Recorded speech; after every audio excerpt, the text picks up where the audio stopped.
guys, it's Crystal from the Abundantly Blessed Homestead, where we use the wisdom of our ancestors to make amazing, nourishing, delicious meals for our family and grow some of our own food.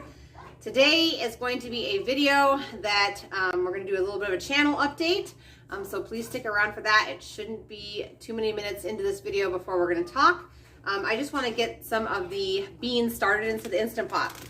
So we're going to be making chili, and then we're going to do a little bit of a talk after we get these going in the Instant Pot. So we need some already soaked, and if you can, fermented pinto beans and kidney beans.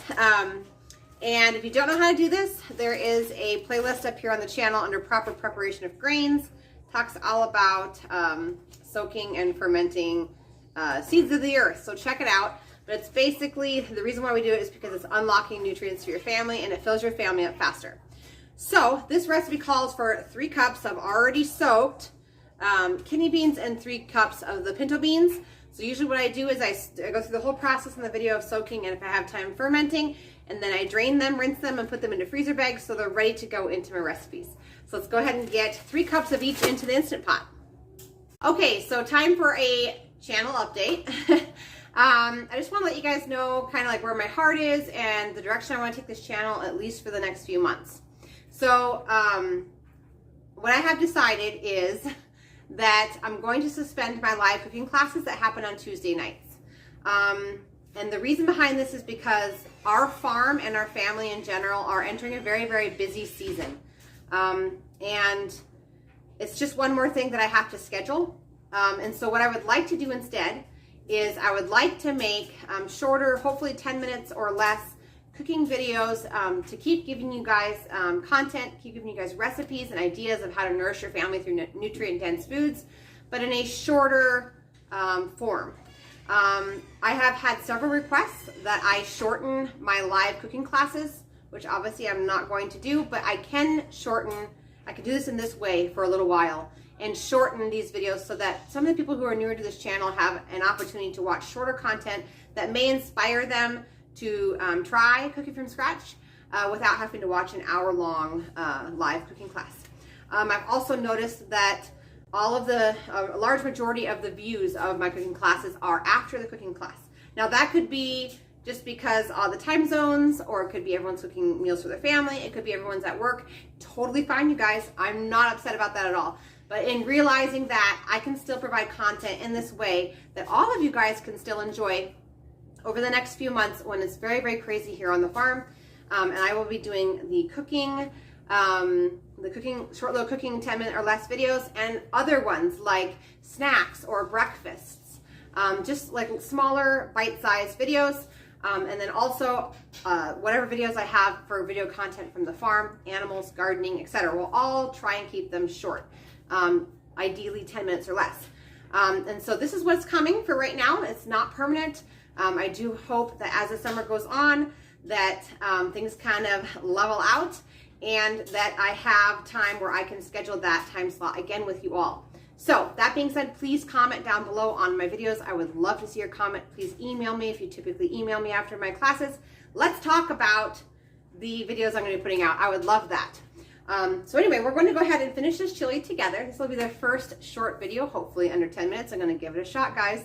So let's get going on the rest of this chili. Okay, so I have a large stock pot. I'm turning it on over medium heat.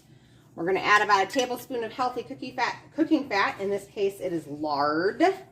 And then I'm going to chop up a yellow onion, a large yellow onion. We're going to add it to the pot. This is a huge Azure Standard onion. This is the size I'm looking for, just as a comparison. It's a huge onion. So maybe like 2 mediums from the store. Got it all chopped, so I'm just going to add it to the hot pan, and we're going to go on with the next ingredient. The next ingredient is 1 pound of ground meat of your choice. This is our very last 1 pound bag of pork burger that we got from a pastured pork operation here locally. I'm actually supposed to be picking up the entire hog, the new hog for this year, within this week. So you guys will have to keep your eyes open for the video on how to cure and smoke that, because I'm going to be making that content as well. Go ahead and add the equivalent to 1 diced green pepper. I buy my green peppers from Azure Standard if I don't have them out of my garden, and then I dice them up and then freeze them in freezer bags, and they can just get dumped into the pot when it's time to cook. Sauteing this, we're going to saute it until the meat is cooked and those onions are translucent. Okay, the next ingredient is broth. We're going to go ahead and add 2 cups to the pan because that's the meat and the onions are fully cooked.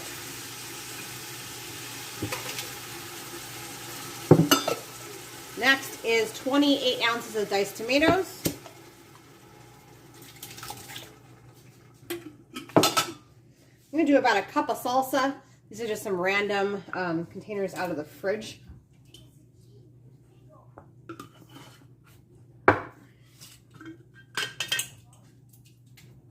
One of them is my homemade zucchini salsa, and the other one is just regular salsa. On to seasonings, we need 3 tablespoons of chili powder,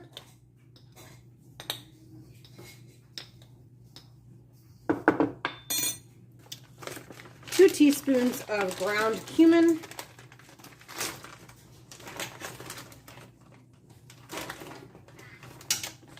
2 teaspoons of paprika,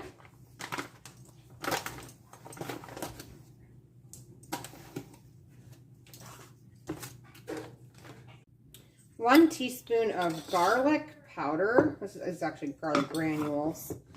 And 1 teaspoon of onion granules. These are onion flakes. That'll work as well. Then we need 1 teaspoon of salt. So we're looking for colored salt, pink Himalayan salt, Celtic sea salt, just not white table salt. We want all the minerals in our salt. It's what helps your body to utilize the salt the way it was intended to be utilized.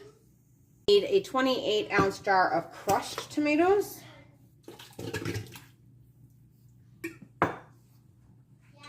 Okay, so this is the base for our soup, or our chili. I guess chili is a soup. So now we're just waiting on the Instant Pot to finish. Last seasoning is pepper, between 1/4 teaspoon and 1/2 teaspoon, depending on how much pepper you like.